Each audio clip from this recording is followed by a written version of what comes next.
Meus irmãos, a paz do Senhor Jesus, pela graça de Deus, estamos começando mais um trimestre de nossa lição bíblica e teremos nesse trimestre o ensinamento sobre esse tema que é muito importante, que é a Santíssima Trindade, o Deus único revelado em três pessoas eternas. Estaremos estudando esta lição no decorrer desses 3 meses. O comentarista desta lição é o pastor Douglas Batista, a qual está nos trazendo esse ensino de grande relevância para o nosso aprendizado em questão desse assunto teológico, falando da Santíssima Trindade. Desta feita, vamos estar estudando já na primeira lição sobre o mistério da Santíssima Trindade. É a primeira lição que estaremos estudando para entendermos mais sobre a questão desse assunto. O texto áureo diz assim: "Este é o meu Filho amado, em quem me comprazo." Mateus capítulo 13, versículo 17. Acompanhe aí também a leitura da verdade prática, que aqui, na verdade prática, já observamos o que será falado no decorrer desse estudo da lição de número 1. A doutrina da Trindade é central à fé cristã. Um só Deus em 3 pessoas que coexistem e atuam harmoniosamente na obra da redenção. Aí você pode acompanhar aí a leitura bíblica em classe, que está em Mateus capítulo 3, do versículo 13 até o versículo 17. É onde será falado e mencionado esse texto da leitura bíblica em classe. Mateus 3, versículo 13 ao 17, que diz: "Então veio Jesus da Galiléia ter com João, junto do Jordão, para ser batizado por ele. Mas João opunha-se-lhe, dizendo: Eu careço de ser batizado por ti, e vens tu a mim? Jesus, porém, respondendo, disse-lhe: Deixa por agora, porque assim nos convém cumprir toda a justiça. Então ele o permitiu. E sendo Jesus batizado, saiu logo da água, e eis que se lhe abriram os céus, e viu o Espírito de Deus descendo como pomba e vindo sobre ele. E eis que uma voz dos céus dizia: Este é o meu Filho amado, em quem me comprazo." Neste trimestre nós vamos estudar, como foi falado, a doutrina bíblica da Santíssima Trindade.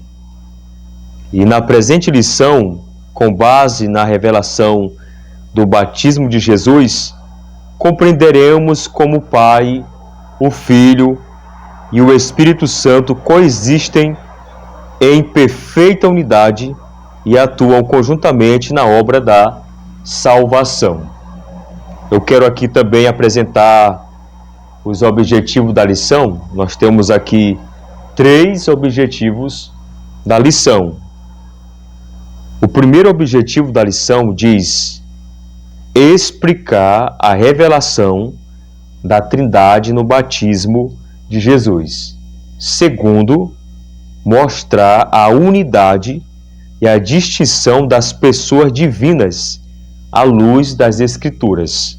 Terceiro, enfatizar a importância da doutrina trinitária para a fé cristã. Então, vamos estar estudando sobre esse assunto importantíssimo que o comentarista, o pastor Douglas Batista, nos traz nesse comentário. Um comentário muito interessante para o nosso aprendizado e como também para a nossa edificação. Então, você que está aí com a Bíblia aberta, com a sua lição, vamos agora ao comentário da lição bíblica.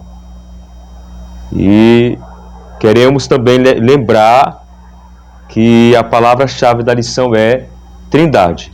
Vamos agora ao comentário bíblico desta primeira lição.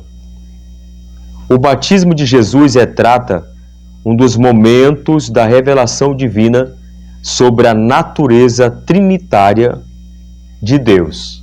Nele, de maneira simultânea, as três pessoas da Trindade se manifestam.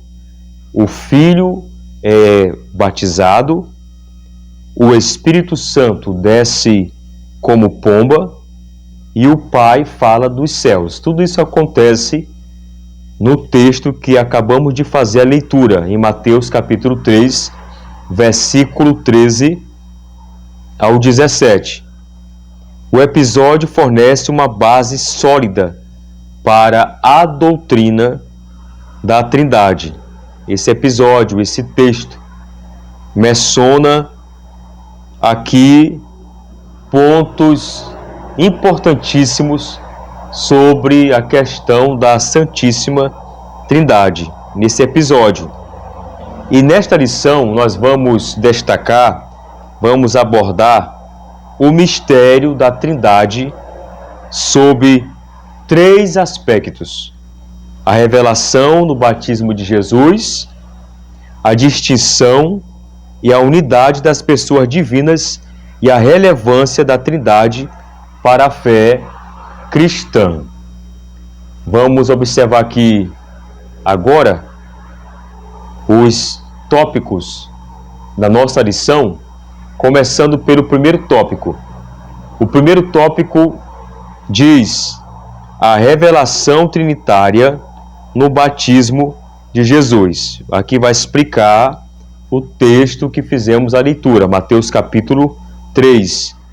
Primeiramente, o comentarista, ele destaca falando sobre o batismo do Filho, a obediência de Cristo. Já no primeiro ponto, é falado sobre o batismo do Filho e questão da obediência do nosso Senhor Jesus Cristo. Jesus, o Deus encarnado, desceu às águas do Jordão para ser batizado por João Batista, como diz aqui no versículo 13. Então veio Jesus da Galileia ter com João, junto do Jordão, para ser batizado por ele.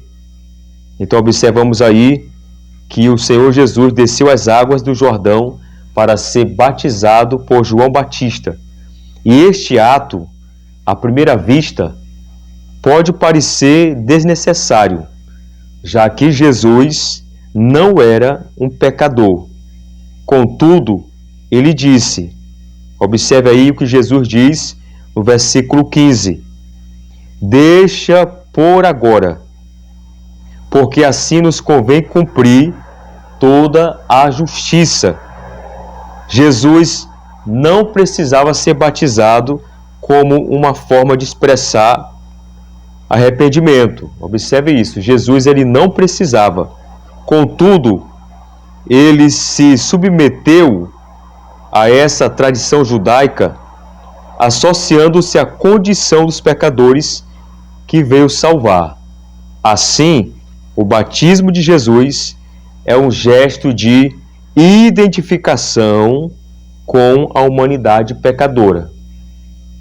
e uma atitude de obediência ao plano redentor do Pai. Esse é o início visível da missão messiânica que culminaria na cruz. Então observe que aqui no primeiro ponto, o Senhor Jesus teve um ato de obediência. Jesus obedeceu ao Pai em todas, que eu posso dizer, em todos os pontos em questão que envolve as profecias acerca de Cristo. Então, em todos os momentos, Cristo foi obediente ao Pai. E nessa ocasião aqui, nesse batismo, em Mateus 3, Jesus foi obediente, como é falado aqui nesse primeiro ponto.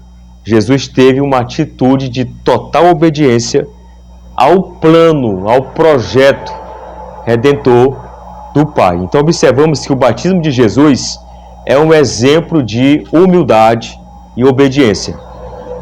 Ele, que não tinha pecado, escolheu se identificar com a humanidade pecadora para cumprir toda a justiça. Observe isso.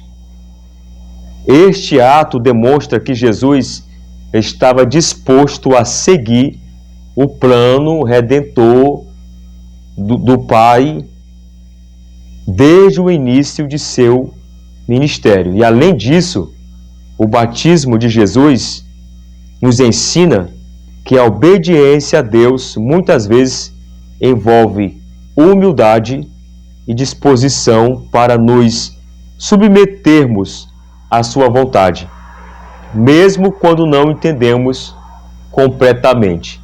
Então Jesus foi obediente ao plano redentor do Pai. Jesus teve essa atitude de obediência e nós, como cristãos, servos de Deus, aprendemos muito com essa atitude do nosso Senhor Jesus Cristo.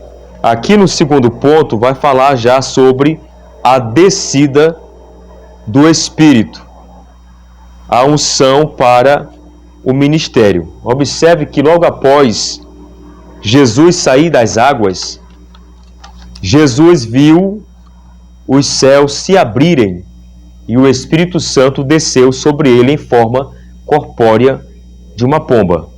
Vamos ler aqui no comentário que diz assim: essa manifestação visível indicava ser ele o Messias prometido, o Cristo, literalmente o ungido de Deus. Essa unção, porém, não deve ser confundida como uma adoção do Espírito, como se Jesus passasse a ser o Messias naquele instante. Antes mesmo do batismo, ele já era o Filho de Deus. Portanto, a vinda do Espírito sobre Jesus, na ocasião do batismo, representa sua unção pública e visível, marcando o início de seu ministério terreno e capacitando para cumprir a missão redentora, conforme as profecias messiânicas, como está escrito lá em Isaías capítulo 61 e Lucas no capítulo 4, que lá tem a profecia que o profeta Isaías menciona, Isaías no capítulo 61, e lá no capítulo 4, o próprio Senhor Jesus, ele abre o livro do profeta Isaías e faz a leitura, ali o cumprimento das profecias acerca do próprio Cristo, profecias acerca do seu ministério terreno. Então observamos aqui no segundo ponto, na descida do Espírito, observamos que veio sobre Jesus essa unção, a unção do Espírito Santo sobre o ministério de Cristo, e a descida do Espírito Santo sobre Jesus é um momento de confirmação pública A descida do Espírito Santo sobre Jesus é o momento de confirmação pública de sua identidade como o Messias. Vale lembrar que Jesus, como foi falado aqui no segundo ponto, vale lembrar que Jesus, ele já era filho de Deus antes do batismo, mas esse evento simboliza o início da missão pública, assim como o Espírito Santo ungiu Jesus para realizar a sua obra, como foi falado aqui. O mesmo Espírito também nos capacita também a cumprir o chamado de Deus em nossas vidas. Então aqui no segundo ponto é mencionado que esse evento da descida do Espírito Santo sobre Jesus é um evento que simboliza o início da sua missão pública, do seu ministério terreno.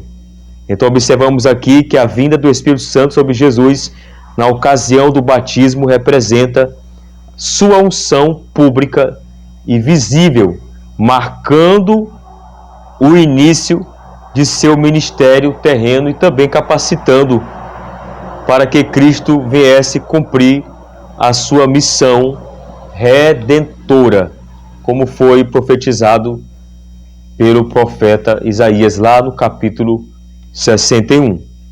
No terceiro ponto vai falar aqui sobre a voz do Pai, a aprovação celestial. Aqui no terceiro ponto, por fim, aparece aqui uma voz audível do céu, que proclama, como está aqui no versículo 17, o próprio Deus declarando, o próprio Deus falando: este é o meu filho amado, em quem me comprazo.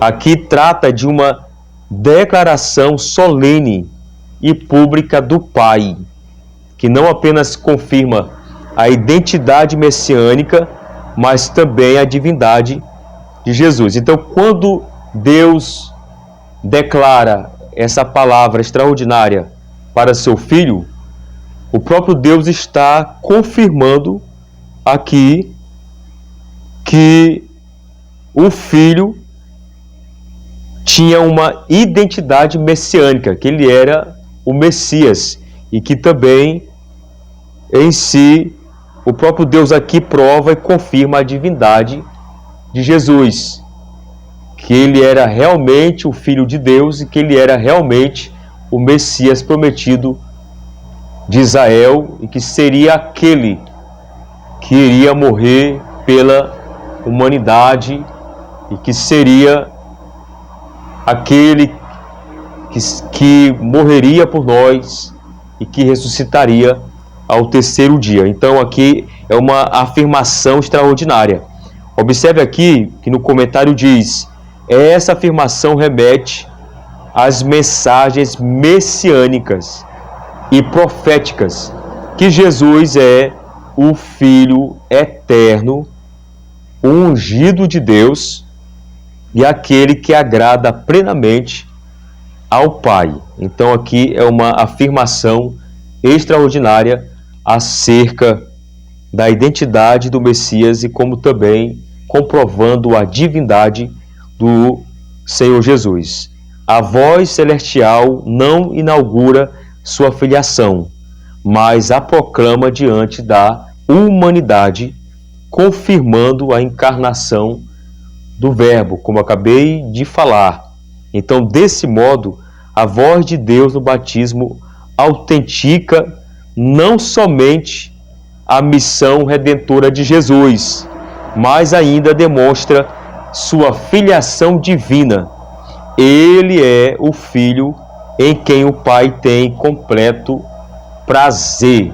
Então observamos aí que a voz do Pai é uma declaração de amor e aprovação.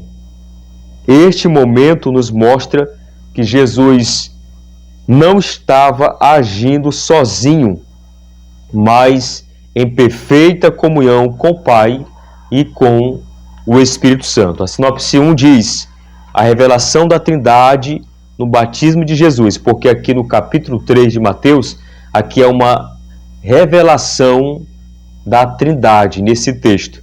Então a revelação da Trindade no batismo de Jesus confirma que o Pai, o Filho e o Espírito Santo coexistem eternamente e atuam harmoniosamente na obra da redenção. Então estudamos aqui no primeiro tópico sobre a revelação trinitária no batismo de Jesus. Vamos agora ao segundo tópico de nossa lição, que vai falar sobre a distinção e a unidade das pessoas divinas. O primeiro ponto, unidade e distinção pessoal. Aqui no primeiro ponto diz assim: a doutrina da Trindade afirma que Deus é uma só essência, do grego ousia, mas subsiste em três pessoas distintas, do grego hipóstasis. A obra da redenção, por exemplo, é trinitária em sua essência. Aí temos aqui: o Pai planeja e elege, o Filho executa a obra expiatória e o Espírito aplica os benefícios da salvação. Então observe aí que aqui o comentarista fala sobre a obra da redenção, e você pode estar marcando aí que temos aqui que a obra da redenção, como foi falado, por exemplo, ela é trinitária em sua essência. Aí fala aqui que o Pai planeja e elege, o Filho executa a obra expiatória e o Espírito aplica os benefícios da salvação. Então vemos aqui que a Trindade em si, ela é um mistério que nos revela a riqueza do caráter de Deus. Ele não é uma unidade rígida e impessoal, mas um Deus relacional que subsiste em três pessoas distintas, agindo em perfeita harmonia. O Pai, o Filho e o Espírito Santo desempenham papéis únicos na obra da redenção, mas sempre em unidade. Então observe aí que, como vemos aqui no último parágrafo, que o Deus bíblico não é uma unidade absoluta, monolítica ou impessoal, mas sim uma unidade composta e dinâmica, eternamente subsistente em três pessoas distintas, que é o Pai, o Filho e o Espírito Santo. Aqui no segundo ponto vai falar sobre a pluralidade na unidade no Antigo Testamento. Aqui já no segundo ponto vai mostrar que desde o início a Bíblia aponta para a pluralidade de Deus dentro de sua unidade. Desde o início, a palavra de Deus, a Bíblia Sagrada aponta para a pluralidade de Deus dentro de sua unidade. Observe que o uso do termo Elohim no Antigo Testamento é um indício dessa pluralidade divina. Observe isso. Quando Deus diz, lá em Gênesis 1:26, façamos o homem à nossa imagem, ele revela que há uma comunhão interna na divindade. Isso não significa que há vários deuses, mas que o único Deus verdadeiro subsiste em três pessoas. Então, podemos ver que essa verdade nos ensina que Deus é um ser relacional e que fomos criados à sua imagem para viver em comunhão com Ele e como também com os outros. Então observe aí que a questão da Trindade ela também é falada no Antigo Testamento. Há vários textos, há vários versículos que mencionam, concretizando a doutrina da Trindade, a doutrina que envolve a Trindade. Então observamos isso no Antigo Testamento, comprovando a doutrina trinitária no Antigo Testamento. E aqui o comentarista também colocou essa comprovação, mostrando que também o Novo Testamento menciona essa doutrina da Trindade, tanto no Antigo Testamento como também no Novo Testamento. Observe aí o terceiro ponto, que fala sobre a Trindade explícita no Novo Testamento. Vamos ler aqui o terceiro ponto, que diz assim: a Trindade não é vista como três deuses. A Trindade não é vista, de acordo com a Bíblia, como sendo três deuses. Mais na frente, no terceiro tópico, vamos falar sobre algumas doutrinas heréticas que falam da questão da Trindade de uma forma herética, onde eles negam a doutrina da Trindade.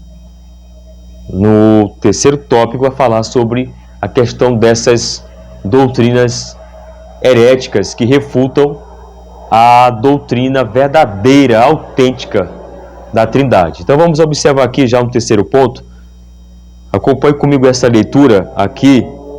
Você está com a sua lição, que diz assim: a Trindade explicitada no Novo Testamento.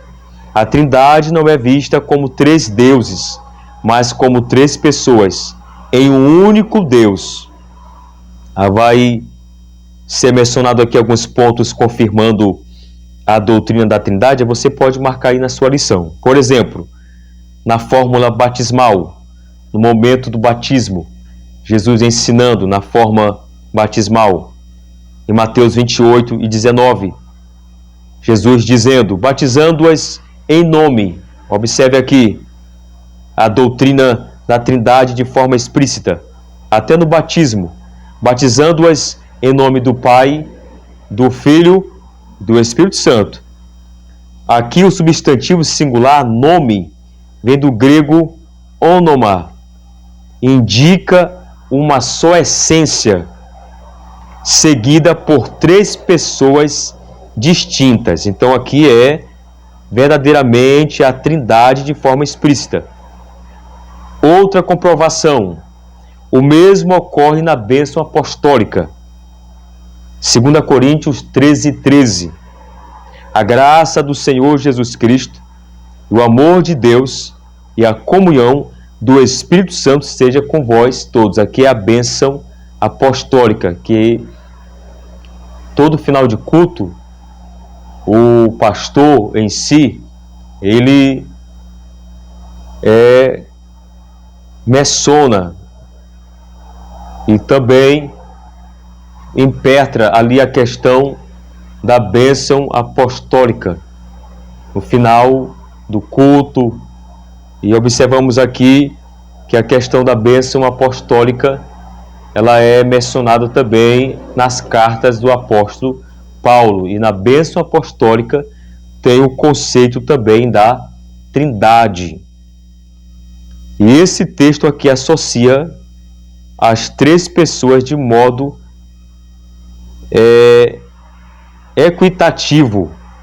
Temos aqui em 2 Coríntios capítulo 13 e versículo 13. Ainda as Escrituras afirmam que fomos eleitos segundo a presciência de Deus Pai. Aqui é um ponto também da Trindade, Deus Pai, em santificação do Espírito também, para a obediência e aspersão do sangue de Jesus Cristo. 1 de Pedro capítulo 1, versículo 2. Também nesse versículo aqui, a menção da Trindade. Aqui a participação das três pessoas divinas na obra da salvação é nitidamente evidenciada.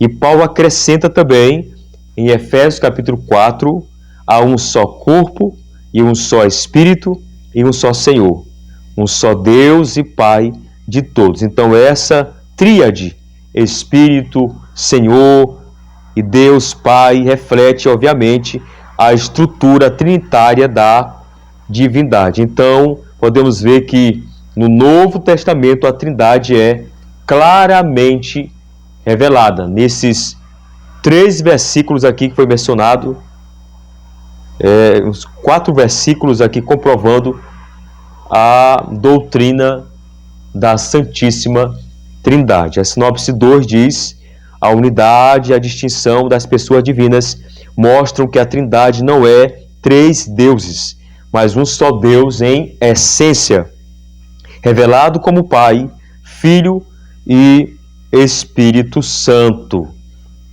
Agora vamos ao último tópico, o terceiro tópico de nossa lição bíblica: a relevância da Trindade para a fé cristã.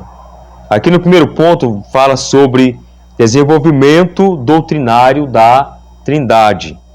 A doutrina da Trindade não é uma elaboração tardia da fé cristã. Ela emerge das Escrituras como revelação progressiva do Deus vivo.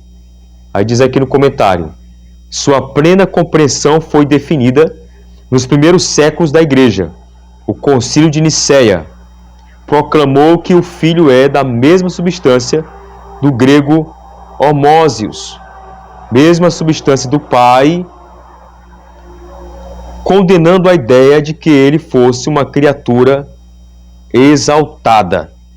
Aí o Concílio de Constantinopla completou a formulação trinitária ao afirmar a divindade do Espírito Santo. Então, observamos aqui que houve aqui o desenvolvimento doutrinário da Trindade, mostrando aqui que desde os primeiros séculos, estudiosos da fé cristã têm ensinado a perfeita unidade em Deus, sem confundir a identidade de cada pessoa divina. Então observamos aqui nesse primeiro ponto aqui que a doutrina da Trindade não foi inventada pela Igreja, mas ela foi revelada progressivamente na Palavra de Deus, nas Escrituras Sagradas. Desde o Antigo Testamento, nós vemos indícios dessa verdade, que se torna mais clara no Novo Testamento. Então observe que apenas os textos bíblicos confirmaram aquilo que já estava, ou melhor, podemos ver que os concílios da Igreja estava apenas confirmando aquilo que já estava presente na Palavra de Deus. Então observe que os concílios da Igreja, como o de Nicéia, como também o de Constantinopla, apenas confirmaram aquilo que já estava na Palavra de Deus. Então, nós entendemos isso, que a Trindade sempre esteve na Palavra de Deus e foi ensinada propriamente na Palavra de Deus, pelos homens de Deus da Bíblia Sagrada, profetas, apóstolos que escreveram suas epístolas, como também o próprio Senhor Jesus. De alguma forma foi falado de forma explícita a questão da Trindade. A questão é que os concílios da Igreja, como foi falado aqui, tanto de Nicéia como também de Constantinopla, apenas confirmaram aquilo que já estava na Palavra de Deus, nas Santas Escrituras. Agora vamos aqui ao último ponto, que vai falar sobre as implicações doutrinárias. E no decorrer do desenvolvimento dessa doutrina da Trindade, houve grandes levantes em questão de implicações doutrinárias. Eu estou aqui com o livro do pastor Douglas Batista, A Santíssima Trindade, que é o livro da onde foi tirado o comentário da lição, e eu quero fazer aqui esta leitura desse último ponto, que fala sobre implicações doutrinárias, que aqui na lição está bem explicada. Que aqui no segundo ponto vai falar sobre implicações doutrinárias e também soteriológicas. Eu quero fazer aqui esta leitura para melhor entendimento, como diz aqui no livro de apoio. É bom você também comprar o livro de apoio, que é uma forma de entender melhor o assunto. Aí diz aqui, segundo ponto: a doutrina da Trindade está no cerne da fé cristã e da própria salvação. Em vista disso, a compreensão correta de Deus como uno em essência, do grego óssea, e trino em pessoas, do grego hipóstasis, fundamenta não apenas a adoração cristã, mas toda a estrutura da redenção. No decurso da história da igreja, observe aí, no decurso da história da igreja, a negação dessa doutrina gerou heresias com profundas consequências. Olha as consequências teológicas e soteriológicas. Observamos aqui quais são elas. Primeiro, vamos ver aqui a questão do triteísmo, por exemplo, entendido como a crença em 3 deuses separados. Representa uma violação do monoteísmo bíblico, como diz 1 Coríntios 8:6. Todavia, para nós há um só Deus, o Pai, de quem é tudo e para quem nós vivemos, em um só Senhor Jesus Cristo, pela qual são todas as coisas. Paulo comprovando aí a questão da Trindade. A doutrina trinitária, ao contrário, não ensina 3 deuses, mas um só Deus que subsiste eternamente em 3 pessoas coiguais e coeternas. Então, observamos aí umas implicações doutrinárias em questão aqui do triteísmo. Agora, o unitarismo. O que ensina? Observe. Por sua vez, nega a divindade do Filho e do Espírito Santo, restringindo a divindade apenas ao Pai. Essa ideia contradiz a Escritura. No princípio era o Verbo, e o Verbo estava com Deus, e o Verbo era Deus. Negar a divindade do Verbo, que é Cristo, é negar o próprio Deus que salva. De igual forma, Pedro declara que mentir ao Espírito é mentir a Deus. Porque encheu Satanás teu coração para que mentisses ao Espírito Santo? Não mentiste aos homens, mas a Deus. Aqui também é uma comprovação da Trindade.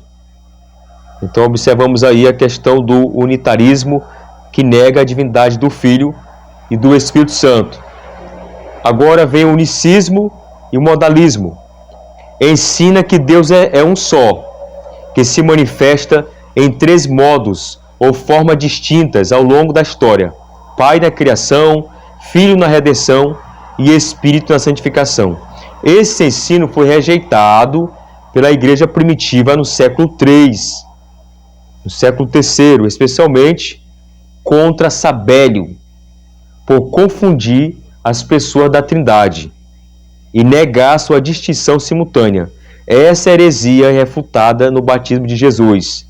Nesse evento, as 3 pessoas são distintas e se manifestam simultaneamente. Assim sendo, a doutrina da Trindade é inseparável. A doutrina da Trindade é inseparável do Evangelho, pois o Deus que salva é o mesmo Deus que se revela. Dessa forma, as implicações soteriológicas da Trindade são extremamente cruciais. Conforme as Escrituras, a salvação envolve conhecer pessoalmente cada uma das pessoas da Trindade e viver em comunhão com elas.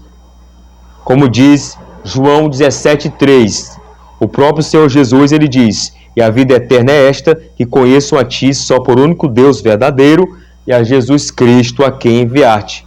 O Pai é quem envia o Filho é quem redime e o Espírito é quem aplica a salvação. Então observamos aí que a doutrina da Trindade é, de fato, inseparável do Evangelho, pois o Deus que salva é o mesmo Deus que se revela. Então a compreensão correta da Trindade é essencial para a fé cristã, pois dela depende a integridade do Evangelho, e negar essa verdade é comprometer a essência do Evangelho.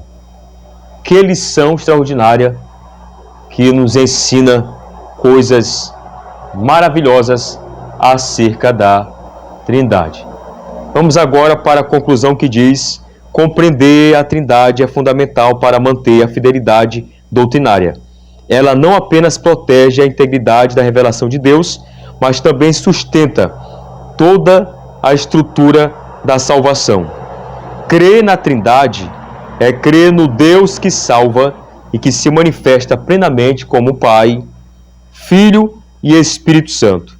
Por isso, a doutrina da Trindade deve ser confessada, celebrada e ensinada como um fundamento inegociável da fé cristã. Então, a doutrina da Trindade é indispensável para a fé cristã, pois revela o Deus que salva e garante a integridade do Evangelho. E que possamos guardar essa palavra em nosso coração. Nós pedimos a sua ajuda, a sua cooperação. Se inscreva por bondade em nosso canal, Pastor Elias de Tais, que você estará nos ajudando a propagar a mensagem do Evangelho através do ensinamento da Palavra de Deus em nossas lições bíblicas. Desde já, que Deus abençoe você, a sua vida, a sua família. Tenha uma boa aula debaixo da graça de Deus e que o Espírito Santo venha lhe dar sabedoria, entendimento, em nome do Senhor Jesus. Amém.